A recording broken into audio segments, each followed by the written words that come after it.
The broadcast is now starting. All attendees are in listen-only mode.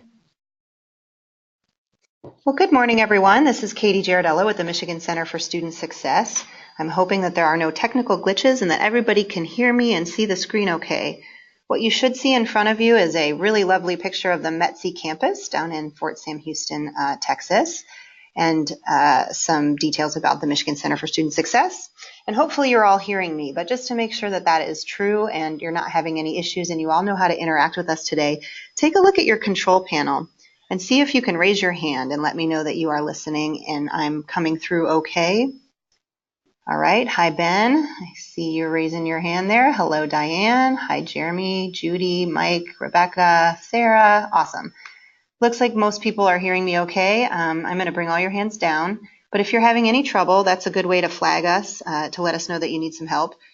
There should also be in your control panel 2 areas where you can type in interactive engagement with us today. Because we do have a healthy group on the line, we will ask you to engage with us through the chat or the question box. I will be monitoring the chat and the question box throughout the webinar today. So if you have questions or need clarification on anything, feel free to type them in there. Some of this will be tedious, and so when we get to the end, or if you have a question that is rather tedious, we already discussed that I might go ahead and unmute you if we need to have some dialogue to further clarify. But most of you also know how to reach me directly, and you can follow up with me after the webinar program today on anything that you might need clarification on. Okay, so I'm going to bring everybody's hands down. Thank you so much for interacting this morning. Most of you know who I am. You may not know that I'm in transition. I had previously been working through a large grant from the Kresge Foundation that the Consortium of Michigan Veterans Educators had received in support, with support from the Michigan Center for Student Success, which had acted as the fiduciary of that grant. I have moved away from that role simply because the grant has ended, and now I'm working in a consultant role. So I have the opportunity to continue to work on some of those veteran-related projects, and I'm very excited that this is one of them, although this is funded in a different way that you'll hear about here in a moment. And then I'll be working on a few other transfer-related projects. Again, I think most of you know that, but I thought I would share it off the top so that you understand that transition point as well. As we move forward here, I'm going to invite my colleague, Dr. Erica Oriens, to share some information about how this work fits into the Michigan Center for Student Success's overall student success strategies here in Michigan. Thanks, Katie. Good morning, everybody. This is Erica Oriens. As Katie said, I'm the Executive Director of the Michigan Center for Student Success, which is housed at the Michigan Community College Association. And as the name of our center would suggest, we are focused very specifically on student success. And we provide support to the 28 community colleges in Michigan in their ongoing efforts to improve student outcomes and try to emphasize those linkages between practice, research, and policy.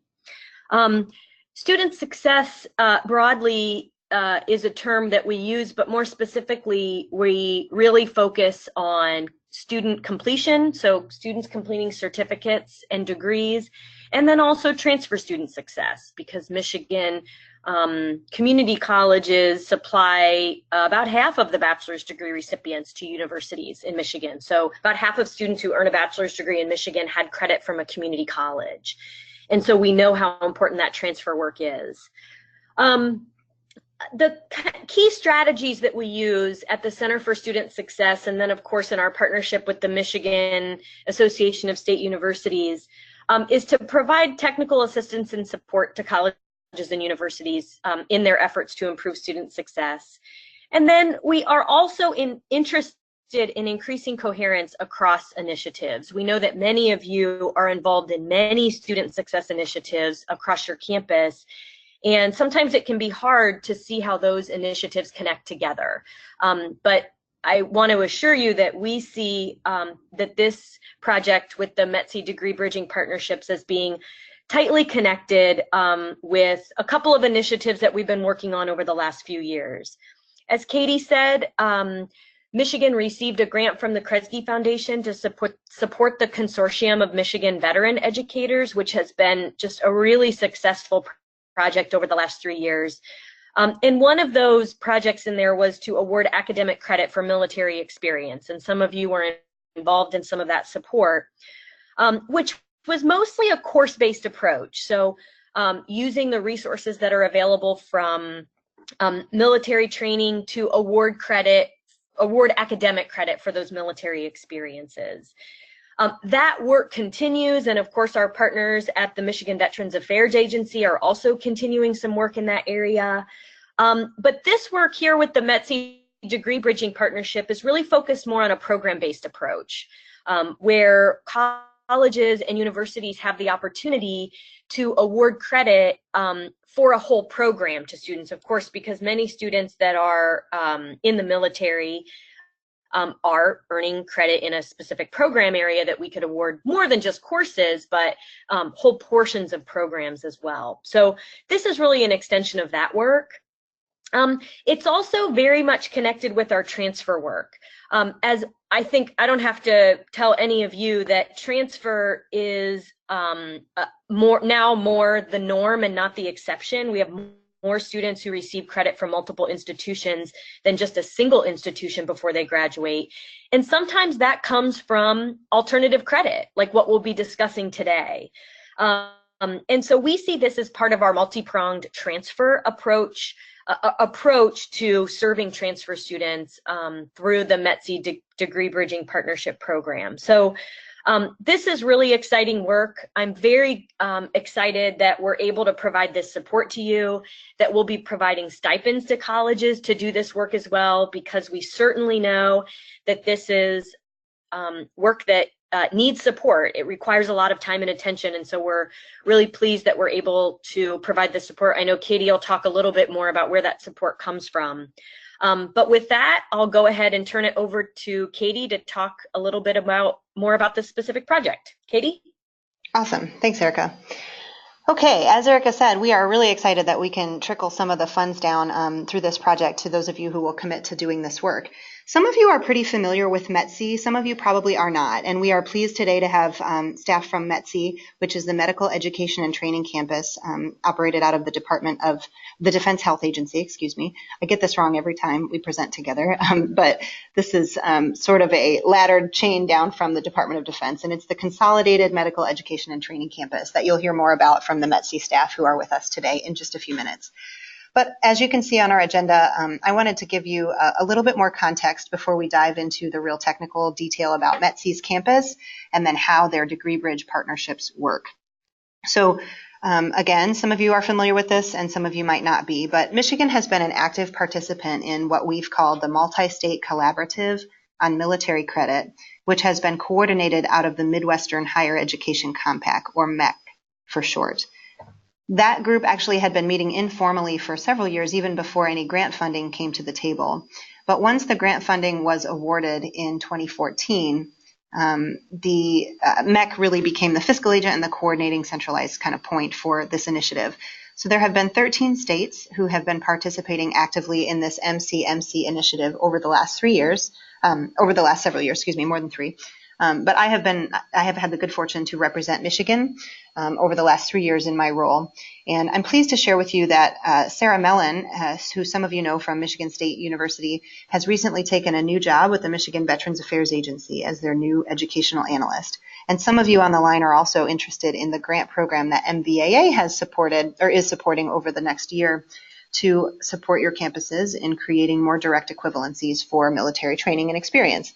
So it's a really nice opportunity to have these initiatives running side by side. And I know Sarah's on the line with us today, and I'm sure she will welcome your questions, not today during this program, but after today's program on the MVAA grant project as well. But Sarah will be the new liaison to the MEC initiative for Michigan, and she will be in close contact with Erica and Will Emerson at the Michigan Association of State Universities to keep everybody looped in as the MVAA work continues, and then certainly will be a good partner on our project here today. So how did we get some money to keep working on this? Well, basically, as you may know, all the states received a small pot of funds from this METC initiative for 3 years. So we got $30,000, $10,000 each year, which is nice, but it's not really enough to do anything really major. So we got some things started, as Erica already described, and we'll talk in the next slide about what we did with our military equivalency project. But we realized that colleges and universities really need resource support if they're going to be able to do some work. And when there was an opportunity at the end of the METC initiative to apply for some no-cost extension funds, we thought this opportunity to partner with METC would be a great way to extend this work and, as Erica said, move it from a course-based to a program-based paradigm. And we have had just a wonderful relationship with METC. I think very highly of their staff, and I think that their opportunity to provide these degree bridge partners really falls in line with a lot of the work we see happening across the country to articulate credentials and to really focus on degree attainment or credential attainment at all levels. So we're excited to be partnering with them. We were very pleased to be one of 3 states receiving some additional funds to support this work. And we're hoping that we can share our successes with the other states involved with the collaborative as we move forward. This slide deck will be made available in addition to a recording of today's program. So there are some hyperlinks throughout the slides that you'll be welcome to visit if you would like any more detail on any of this. You've already heard from both Erica and myself that we were pleased to receive support from the Kresge Foundation in addition to those dollars from the METC work. And the way that we internalized that was to create our military equivalency project. The 3 goals for that project that ran about 2 years are in front of you here. And it really was, for those of you who participated, institutional capacity building exercises, trying to pull the right people together, having the right conversations, and really trying to slice through some complicated subject matter to figure out how do we articulate various types of military education and training into academic programs. Many of you know that there are lots of ways to do that. We focused fairly specifically on the ACE credit recommendations that are found on the Joint Services transcript through our military equivalency project, but I have seen your campuses out there in Michigan doing a number of different things. I've seen portfolio options presented for veterans to receive credit. Certainly some of you participate with CLEP and DSST examinations, and then some others are actively developing what I'm calling kind of like an articulation agreement for specific military occupational specialties. That word MOS comes up a lot in this dialogue about military articulation. And that basically just means it's the career area in the military. So it's the job that person had in the military. And that's usually the best way to start sort of digesting a training experience, is to look at a career-focused environment and then try to match it up to a similar academic program on your campus. And then that third item there is really where the MVAA project that I referenced earlier comes in. MVAA has some funding to create a statewide military credit database for all of Michigan. And they are, again, very graciously offering some stipend or subgrant opportunities to campuses to develop some of those equivalencies using maybe you need some funding for resource support or some IT infrastructure changes in order to make those equivalencies show up in a statewide database. So that's really what that's for. And again, I would encourage you to reach out to MVAA if you want more detail about that project. The application deadline for that is coming up pretty quickly here in July. But it'd be a great opportunity for you to, again, get some more support for this work. And at this point, as I said, we are moving forward, not necessarily with the military equivalency project, but just in supporting campuses in that work, and specifically in these healthcare degree bridge areas. So the goal for this project is pretty simple. I had shown this map earlier in the program. This shows where all of the degree bridge partnerships that METC has already developed are in place throughout the country. And you can see there are a couple of flags in Michigan. And if we're going to get really simple, our goal is to get even more flags in Michigan. We don't even want you to be able to read the state. We want flags all over the mitten. And the nice thing about this project is that there's already an established protocol for developing these degree bridge partnerships. So you're not really starting from scratch. You can emulate what your partners across the country and certainly in-state have already done to create these bridges to the associate, bachelor's, and master's degrees. Now, keep in mind, these are specific to healthcare. I think most of you know that. Most of the names on the line today seem like you already are familiar with the project. We've had some conversations about it. But because these are healthcare training programs, they're going to articulate to your healthcare degree areas. We have several opportunities for how this will get done, and I'm going to talk through the webinars that we are going to host in the fall as technical assistance to help you develop your strategy for doing that. So what we're doing right now is identifying the institutions that are interested in participating in the project. So we're starting with today's webinar, and then those of you who want to move forward with the project will be asked to submit a letter of interest directly to me. One of the last slides of today's program details what we're looking for in that letter of interest, so we will step through what that is, and there will be a document that gives directive detail on how to prepare your letter of interest and send to me before August 24th. We hope to be able to fund all of the institutions that would like to participate, but of course we don't have unlimited dollars. So once we receive all of those letters, we will know what we're dealing with in terms of how many institutional participants we will have. And then we can make a firm commitment to how much money we will be able to offer in the stipends. Right now, we are using a budget model that shows about $2,000 for each stipend. But again, it will depend on how many people participate in the project. Whoops, I'm sorry. Hopefully you're still seeing okay. My screen changed. We go. I'm back here. Okay, so then how will we support you in this? We have a webinar series planned for this fall. Many of you know, if you work in transfer, you want to start with the end in mind. So the first program in our series will be highlighting several institutions who are already Degree Bridge partners at METC, and they will talk through from the academic perspective what this was like for them to become a Degree Bridge partner, what the benefits are to the institution, to the students they serve, and then certainly to METC as well in terms of having additional options for their students to complete their degrees. We will then have a webinar in October with the Council on Adult and Experiential Learning. CALE and METC partnered to develop a toolkit on how to crosswalk METC curriculum into academic programs. And it's very comprehensive, it's very technical, and so those of you who are really ready to dive into this will appreciate that. But they're going to deliver a 90-minute webinar that will give an overview of those procedures.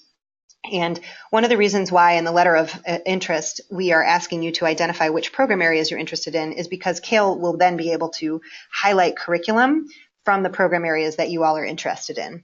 And then they will also deliver that toolkit, which is a document, it's kind of like a handbook almost, that shows you how you can do that crosswalking on your own. So that's one approach, is actually taking the curriculum and aligning it to your own. Another approach that some of you may have some experience with, particularly at the community college, is articulating a credential, so an industry-based credential or license, into your academic program for an associate, or if you're at a university and you do this as well, a bachelor's degree. The Jobs for the Future staff will be highlighting a campus out of Kentucky who have done that pretty well. Now, that particular program, we will talk about the METC credentials because a number of the METC degree programs are not degree programs, but training programs are actually lined up with the industry-based credential, the same one that you use on your campuses. So we will talk through what those options are and which program areas those are. But then this will take more of a global view of how you can use a credential, an industry-based credential, to award credit and then to kind of fill out the rest of the degree, which is really what this degree bridge is. And then finally, we'll have our METC friends come back in December and provide a really detailed overview of what they need you to provide to them in order to get program approval to be a new degree bridge partner. As you can see on the screen, we are asking and our funders are requiring that this work be completed by February 1st of 2019. So you can certainly submit sooner than that, but that is our deadline for submitting your materials to METC. We will have all of this outlined for those of you participating as well in an MOU that you'll sign at the beginning of the project. That way we can all verify what each of us is responsible for and how you'll be able to get your stipend, which will be at submission. So once you submit your materials, you'll be eligible to apply for the stipend at that time. You will not need to wait for METC's procedure to roll through and actually get the approval. We will expect that you will do whatever is needed to make sure that you get the approval, but you'll be able to receive your stipend as soon as your submission is completed. Okay. I'm seeing a couple of questions, so let me see if I can look at these real quick before I carry on. People are having trouble with the slide view. Are we still struggling with that, folks? I'm on a slide that has like a big grid on it. No, we can only see the main slide, Katie. From the beginning? Yep, the very first slide. We can only see your like non-presentation mode. Oh, okay. Well, let's see what I can do here. I'm sorry about that, y'all. I should have been looking at the slide deck previous to this.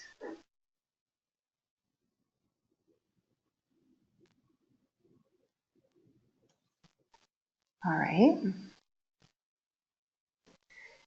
I'm going to resume the slideshow. Okay, so am I stepping through the deck?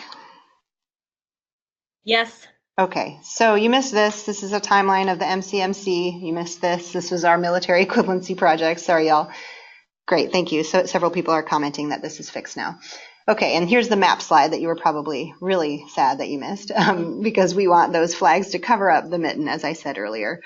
And the nice thing is that this is an opportunity for you all to get some outreach to the military connected population by having your degree bridge programs actually listed through METC as well. And then this is what I was talking through, which was pretty tedious, and I was expecting that you all were looking at the same thing as me. But again, I will be sending you all these slides as well so that you can access them and have them in front of you in the future as well. So I was just getting ready to move forward, and let me see if there are any questions related to the content other than just your inability to view the content. All right. It looks like it was all slideshow issues. Okay, cool. Well, I think your questions will be answered if you have any content-specific questions as we move forward here. But this is what you can expect for those of you who want to participate. We are expecting that all participating institutions will show up to the webinars, whether live or via the recordings.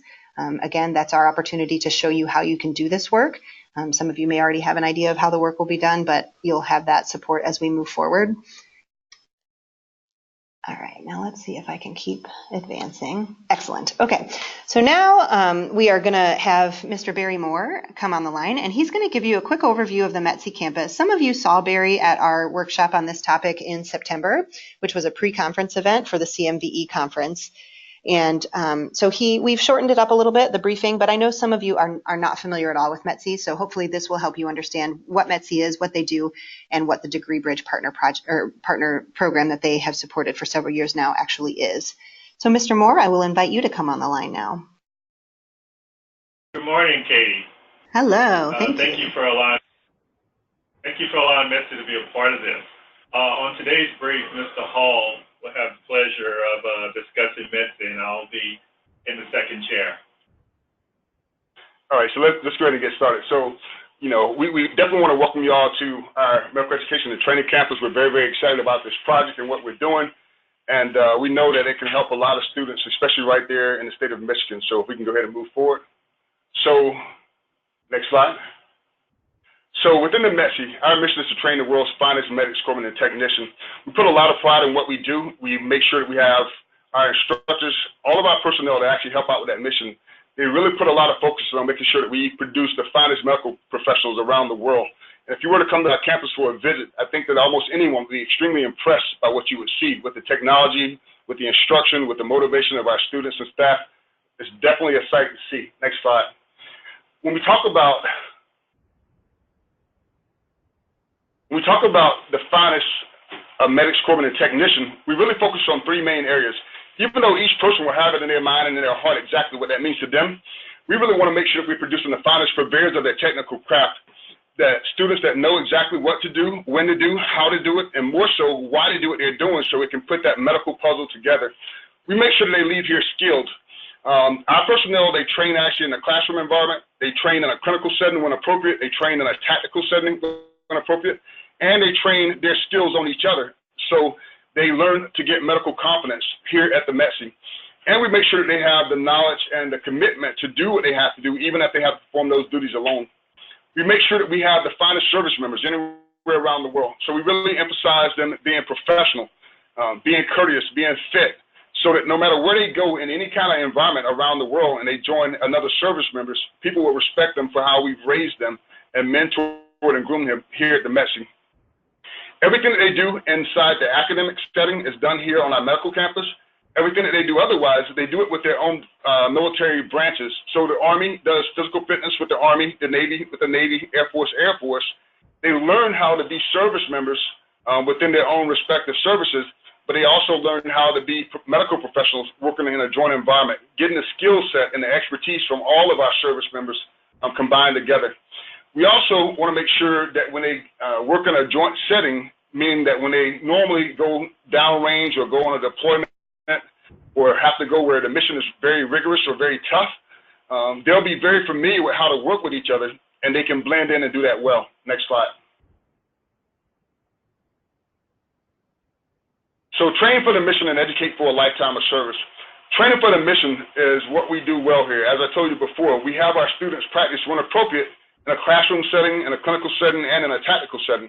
And we teach them to be very flexible and very adaptive so that whenever they go to any military mission, they can adjust themselves and blend in, adjust themselves, and be able to function as they've been trained here at the METC. But educate for a lifetime of service. This is where it really comes in with our partners, our bridge partners all around the nation. Before, when guys like me retired from the military, I retired from the military actually 6 years ago, and people prior to my tenure, if we got out of the military and we didn't have a civilian credential or civilian degree to match the many, many years of expertise and experience that we had, that often mean that we had to start from the ground zero, and some civilian organization wouldn't benefit from all the skill set and all the experience and all the management skills that we had. So by working with degree partners all around the nation and helping our students get those credentials when they go back to the state of Michigan or wherever they might be, our civilian community can benefit from all their skill sets, knowledge, expertise, and so forth. Next slide. So within the METC, we won back, if you will. So here at the METC, we have 49 programs of instruction. On any given day on our campus, you're going to see about 5,500 students. And just so that makes medical sense, 5,500 students, that's enough students to staff about 4 300-bed hospitals. And they're training here at the METC almost every skill set within the healthcare setting. On any given year, we have an annual throughput of about 16,500, so enough to staff about 12 health facilities, fully staffed. And we do that with a 1,200-member staff team. All of our staff here, almost all of our staff members, not all, but the greatest majority are military affiliated or veterans. We have a large pool of people in active duty that wear the uniform every single day, and they perform functions within their respective programs and so forth. All of our GS employees, the greater majority, are either retirees or veterans that have served our country, and they understand our military mission and our medical mission. And even our contractors, like myself, we're all part of that same blended team. We're the primary portal for Army, Navy, and Air Force enlisted training. More than 99% of all medical personnel that are enlisted come through our medical campus for training. We're the largest producer of allied health professionals in our country, so there's nowhere within the nation that produce more allied health professionals than here at the METC. So it's truly, truly a sight to see and something to experience. The largest educational consolidation in U.S. military history, so we're very, very proud of that as well. Next slide.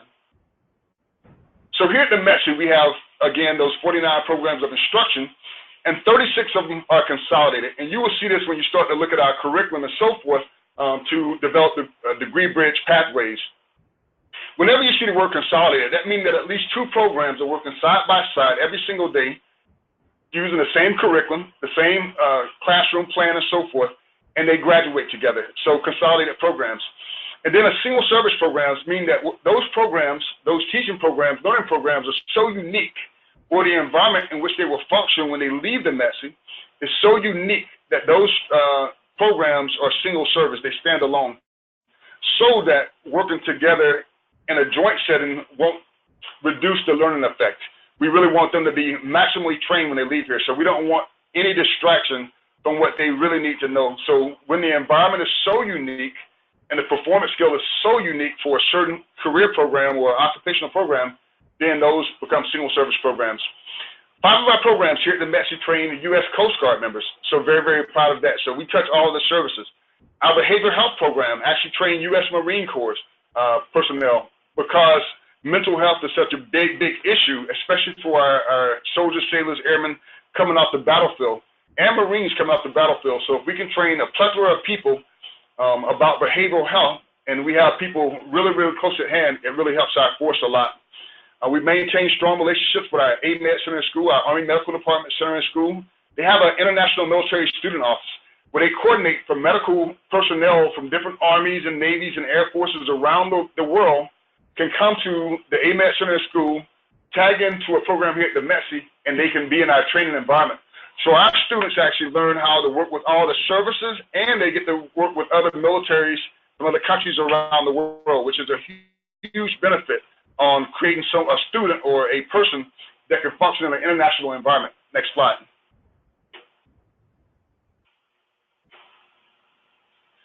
So our METC campus looked like most other campuses. You see medical instructional facilities at the top left. We built 5 new medical instructional facilities here. We had 4 existing facilities that came from the Army that was already on Fort Sam Houston. You notice that we have a dining facility, DFAC, that's dining facility. We have the largest dining facility in the entire Department of Defense. Imagine going into a restaurant that could actually take care of about 6,000 people within 2 hours. So it's very, very impressive what we do. Notice at the bottom, the Air Force dorm, they use the same language that they use within that service. The Navy, their barracks or their living situation is called a ship, and the Army is called a barracks. We have an aquatic center so people can work out with different injuries and so forth and still be able to physically progress through their tenure here at the METC, a state-of-the-art fitness center, and we also have a very nice student activity center for our students. So they truly get a real campus life situation while at the METC, and in the evenings and the mornings they get a real service-specific culturing within their own branch of services. So next slide. So the METC is a very credentialed organization. We work with credentialing organizations from around the nation.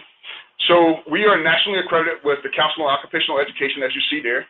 Originally accredited with the Community College of the Air Force, so any program that actually has Air Force students will actually be reviewed by the Community College of the Air Force. And those students, when they graduate, they will get a Community College of the Air Force transcript, as well as the Army and other students that might participate in that program.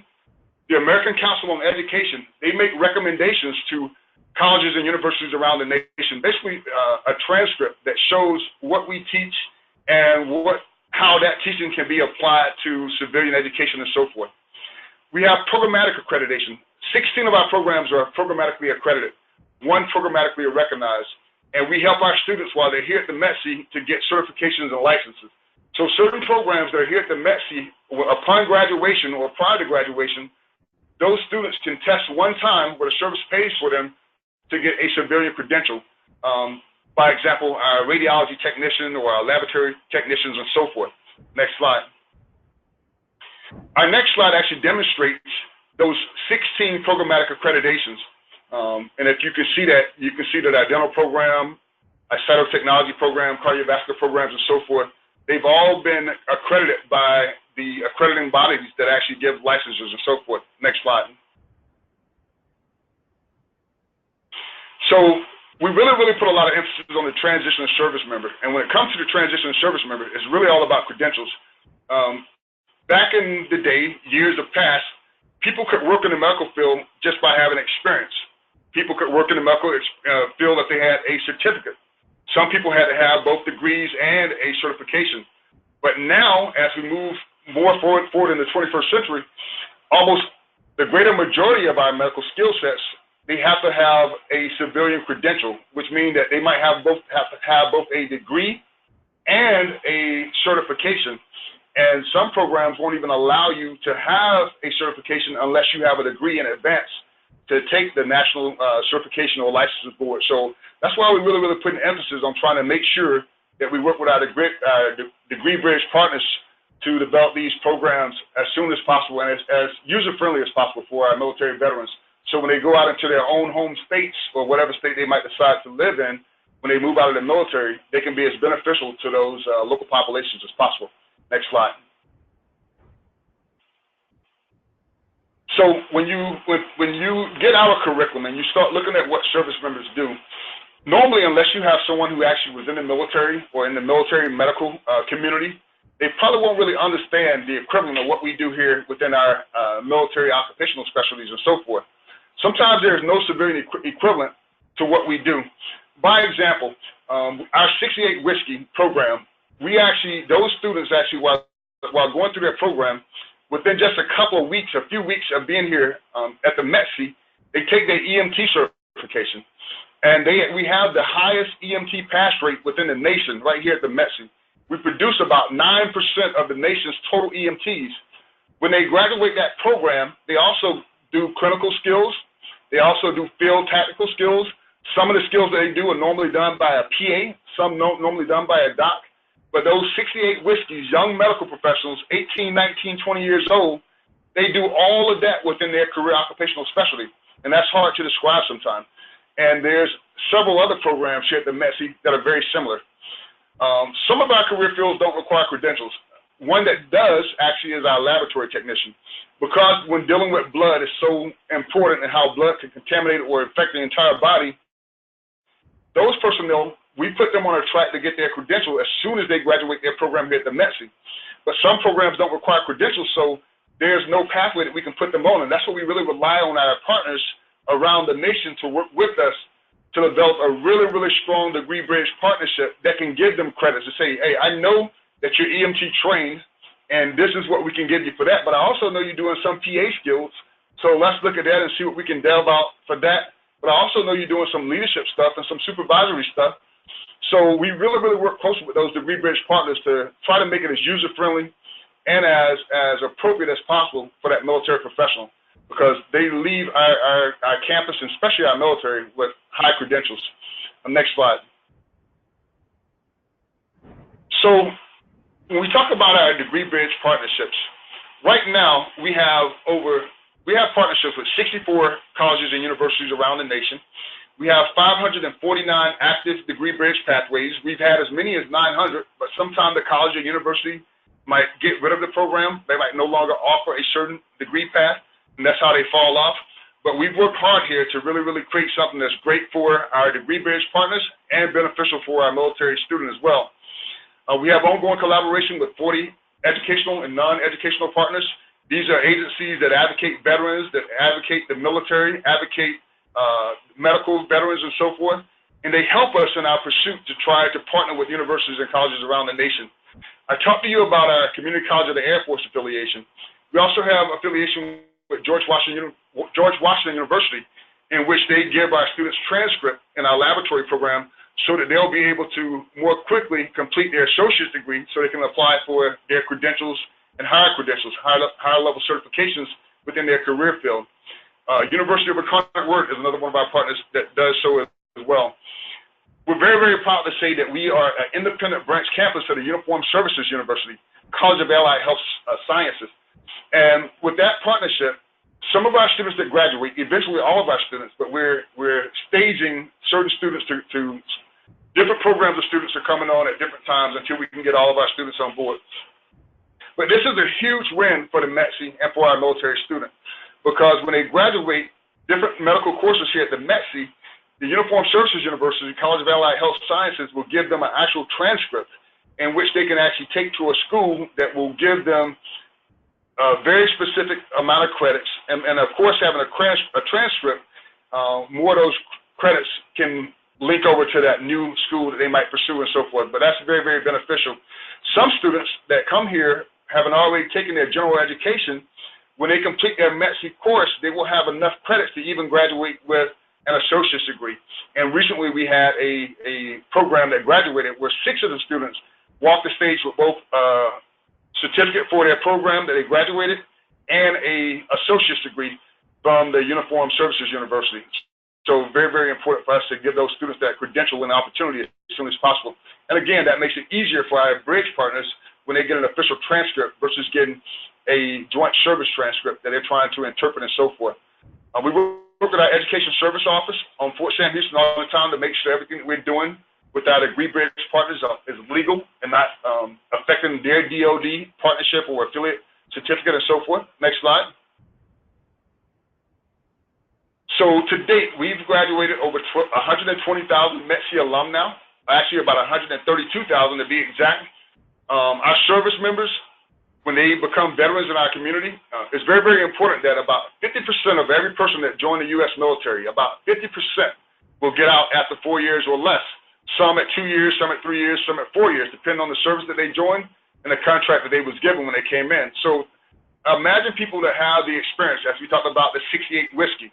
Someone who has the experience of an EMT, who has supervisory experience, has some skill set that PAs and docs have done, but when they go out in the community, if they don't have a credential, nobody in that civilian community can benefit from those skill sets. So you're helping us do a great justice for those students. About a third of those students are from National Guard and Reserve. So when you think about that, that means a third of those students, as soon as they graduate from the METC, they're going right back out into their states where they can start pursuing those degree pathways that you set up for them. If those degree pathways are very user-friendly and very helpful to them, and they think it's the easiest way possible to get their education, they're going to choose a college within their state versus going online to another college that might be more user-friendly from their perspective. Those people are highly qualified and experienced, as we talked about before. And again, the civilian community, if they don't really know exactly what they do or don't understand exactly what they do, sometimes it's largely unrecognized what they bring to the table. And you could have somebody that could really, really be benefiting any civilian organization, but because that credential is not in place, they don't get a chance to. So next slide. So basically, it's really a win-win situation for you, for our degree-based partners and for our military student. In the end, it's all about the service member. So that really concludes our slide presentation. And if you have questions, Mr. Moore and I will engage those. Excellent. Next slide. Thank you, Mr. Hall. I appreciate that. And I appreciate your enthusiasm. Sometimes when I present, I get really excited, and I appreciate that you have similar level of enthusiasm for this work. I agree with you. It's a win-win. I think many of you on the line out here in Michigan know that once we kind of found METC, we were like, oh, this is the best kept secret out there. And I think probably DoD is recognizing that this is the way to go, this consolidated training program, and then creating these opportunities, these linear pathways for their service members to really be able to take their education from the military with them and have it translate easily into the civilian workforce so that those folks are not disadvantaged in the ways that Mr. Hall just described. Again, once we realized that this was in place, we thought, holy smokes, we gotta jump on this. This is a great opportunity for service members and veterans as well as our colleges and universities. So thank you for that overview. And as he said, they'll be hanging on the line. I'm going to wrap up here, and then we'll invite you to type your questions in through the question box or the chat box, which I don't see any right now. So I'll quickly just walk through what our next steps are, and then you all can kind of hang out for a second, and we'll see what kind of questions come in here for some discussion at the end. Again, I'll just reiterate two quick things that Mr. Hall described. METC is a robust training center, and they are highly credentialed, as you heard, but they're not a degree granting institution in and of themselves. That's why they have these partnerships. That's why they have those affiliations with the various partners that they described, and that's where you all come in. This gives you an opportunity to really provide the whatever else is needed outside of the didactic and clinical training that is highly focused in the program area that they get at METC.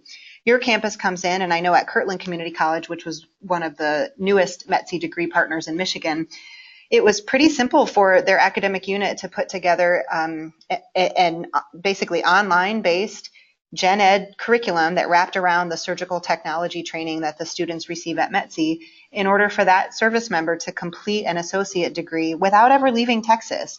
So that student in that environment that I just described actually has not separated from the military. They're still active duty. They're still probably living and training at METC or somewhere nearby, or maybe waiting orders for the next place that they'll go in their service. But this is a chance, and I feel pretty strongly that we need to make sure that service members are being educated on a continuum, that we're not just waiting until they separate from the military to talk with them about an academic credential. So I really appreciate that METC has this protocol set up, and I hope you all agree with me. This is another great opportunity to let service members understand how helpful and supportive all of Michigan can really be for them. So if we have these students enrolling while they're still active, perhaps when they're separating, they'll realize if they want to continue to pursue a civilian education, that Michigan is a great destination to live, work, and play.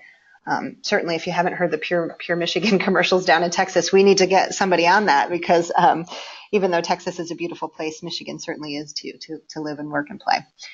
Okay, so next steps. I already went over most of this earlier, but you guys couldn't see the slide when I was talking about it, so I apologize for that. But this is really clearly what's going to happen next. After today's webinar, we are going to have the recording converted. I will have the link available for all of you. I will provide you with the slides from today, and then I will provide you with a detailed instruction page for the letter of interest that we're asking for before August 24th. That's how you'll indicate your interest in the program, and in the next slide, I'll explain what needs to be included in that. In early September, we will contact all of you who have kind of applied through the letter of interest, and we will select those institutions that will move forward with the project. If you're selected to move forward and you meet the appropriate things that you have to do on your campus, basically you'll sign off on an MOU that says you're going to do it, And then we will sign off that if you do it, you'll get your stipend at the end once you submit those materials. And as you will recall from earlier, February 1st of 2019 is the deadline, again, set by the funders. And then we will be able to facilitate your stipend after you've submitted that. So what's included in the letter of interest? We went back and forth on whether this needed to be a formal application. I did create it as an application and then realized what I'm really looking for is a narrative description of what you intend to do and kind of that you know what is needed to get it done. So in the letter of interest, please indicate who will serve as kind of a project lead or a POC, point of contact. That could be anybody on your project team, but it should be the person who can be responsive to questions from me. They'll be the person that I'm probably emailing if I have questions or if I need detail from your campus. That point of contact or project lead will be the person that I am corresponding with most regularly.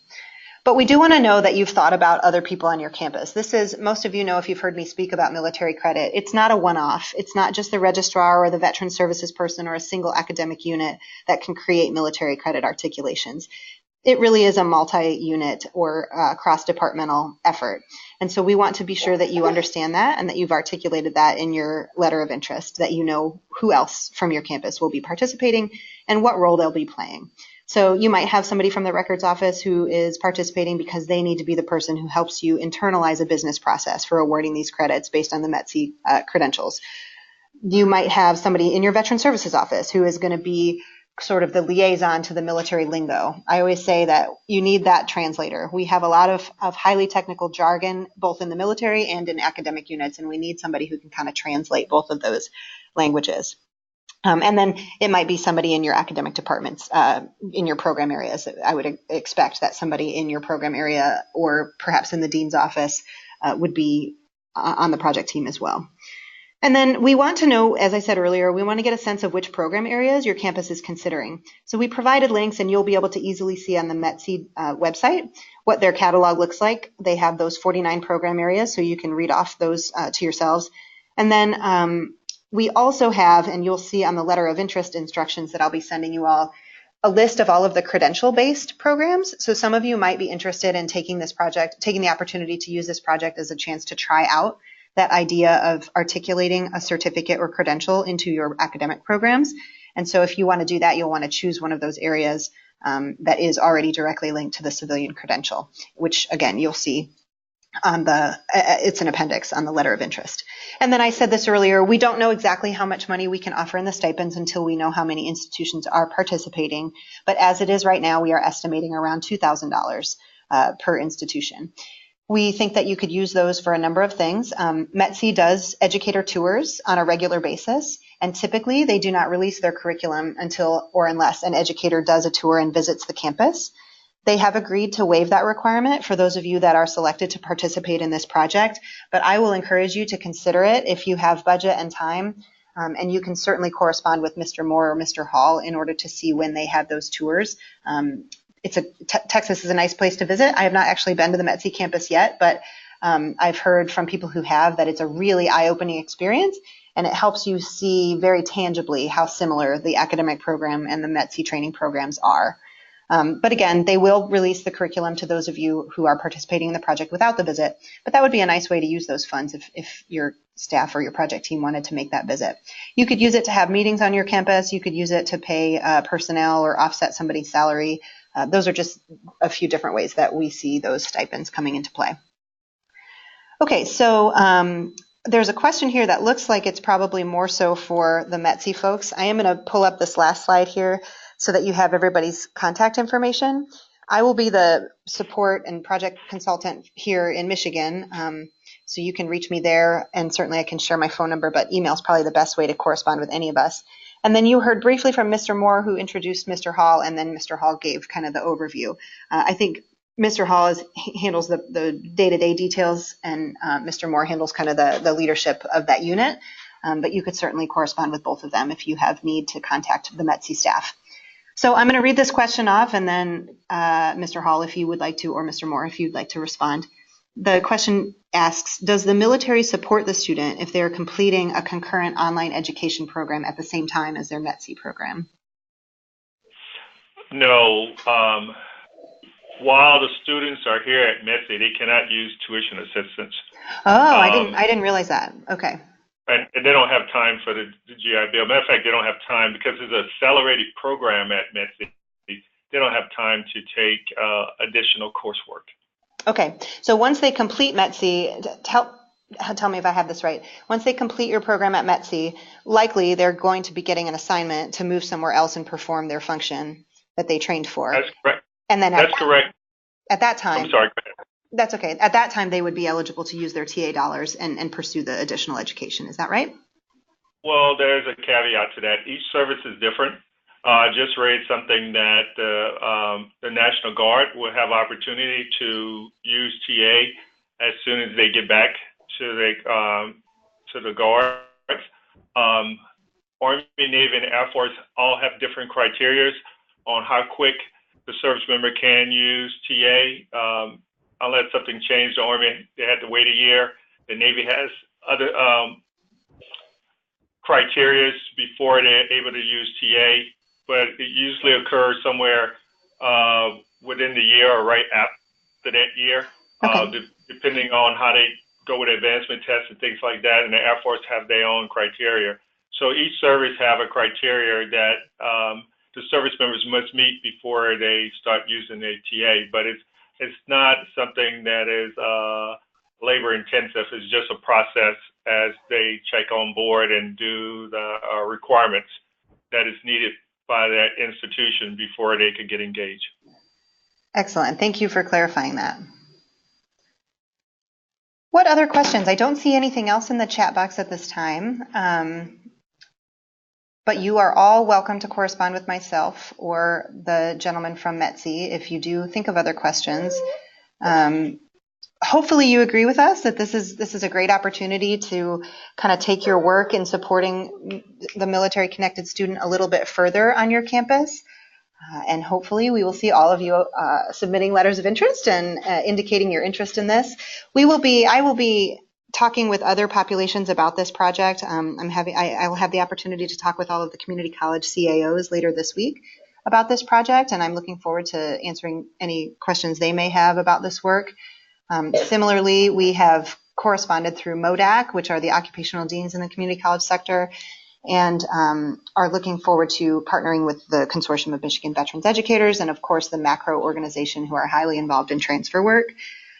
So we will be kind of making the rounds on this topic, if you will. And so some of your colleagues may be hearing about it and maybe asking you, hey, should we do this? And hopefully you'll say yes, it's a great opportunity. And hopefully we have hit the mark with the webinar series that we've planned for the fall. You'll also find a wealth of information on the METC campus website. I think if you are not familiar with METC and you're looking for more detail about what they do and how they train service members or what kind of curriculum they offer, definitely visit the website because you'll get, they have a catalog just like we all do in our colleges and universities, and you'll get a better understanding of what the landscape is. And I know that traditionally the Michigan Center for Student Success has served the community college sector in Michigan, but it's important that I note that some of you are at universities, and this project is also inclusive of university partners. So you are absolutely welcome to apply from a university as well. Okay, we have another question here, and it looks like a military-specific one, so I will ask you guys to listen intently here. The question says, active duty servicemen are able to receive credit at American Public University that would not require TA. Is that correct? I do not think that's correct, but I'll ask the guys from METC to weigh in. Yeah, I'm not familiar with that situation. I think, all the credits that the students do receive is based on previous crosswalking and degree pathways from various universities.